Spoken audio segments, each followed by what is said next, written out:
Hi friends, இன்னைக்கு நாம fish fry தாங்க பார்க்க போறோம். அதுவும் மசாலா அரைச்சு நம்ம ஃப்ரை பண்ண போறோம். வாங்க எப்படி செய்யறதுன்னு பார்க்கலாம்.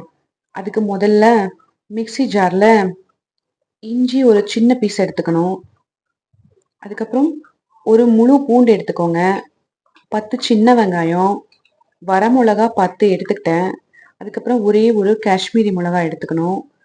சோம்பு வந்து ஒரு ஸ்பூன், பெரிய ஸ்பூன்ல சோம்பு போட்டுக்கோங்க. இது எல்லாத்தையும் நாம மிக்ஸி ஜார்ல போட்டு பேஸ்ட் மாதிரி அரைக்க போறோம். இந்த மசாலாவை நம்ம பேஸ்ட் போல அரைச்சாச்சு. அதுலயே வந்து 1.5 ஸ்பூன் பச்சரிசி மாவு, 1.5 ஸ்பூன் கார்ன்ஃப்ளவர் மாவு எடுத்துக்கிட்டேன். அதையும் இந்த மசாலாவிலேயே போட்டுக்கலாம். அதுக்கப்புறம் நான் ஒரே ஒரு முட்டையோட வெள்ளைக்கரு மட்டும் எடுத்துக்கிட்டேன். நான் மஞ்சக்கருவை யூஸ் பண்ணல, நான் வெள்ளைக்கரு மட்டும்தான் போட்டிருக்கேன். அதுக்கப்புறம் இந்த மசாலாவுக்கு தேவையான அளவு உப்பு போட்டுக்கோங்க. இந்த மசாலாக்கள் எல்லாமே நான் 1 கிலோ மீன் அளவுக்கு சொல்லியிருக்கேன்.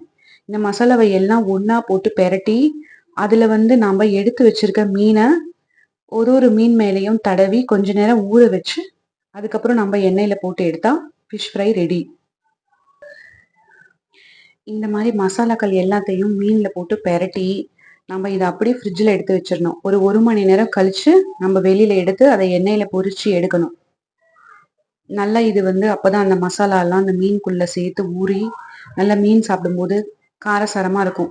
இதுல நம்ம சின்ன வெங்காயம், சோம்பு, வரமிளகாய் இதெல்லாம் போட்டு அரைச்சிருக்கிறதுனால நல்ல டேஸ்டா இருக்கும். மசாலா தடவி ஃப்ரிட்ஜில் வச்ச மீன் நல்லா ஊறி இருக்கு. இப்போ நம்ம அதை வெளியில எடுத்து எண்ணெயில போட்டு ஃப்ரை பண்ண போறோம்.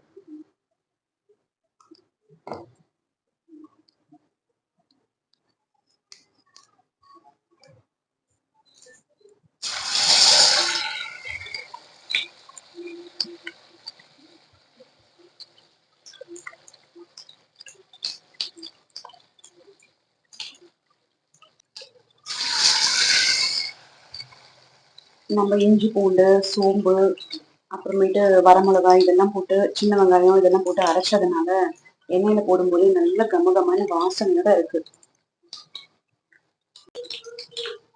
மசாலாவே பிரியாத மொறுன்னு நல்ல ஸ்பைசியான ஃபிஷ் ஃப்ரை ரெடி. இதுல நம்ம மசாலா அரைச்சு போட்டு செஞ்சிருக்கிறதால ரொம்ப டேஸ்டியா இருக்குங்க. ட்ரை பண்ணி பாருங்க. இந்த வீடியோ பிடிச்சிருந்தா SS Vlogsக்கு சப்ஸ்கிரைப் பண்ணுங்க, ஷேர் பண்ணுங்க, செஞ்சு பார்த்துட்டு கமெண்ட் பண்ணுங்க. Bye friends.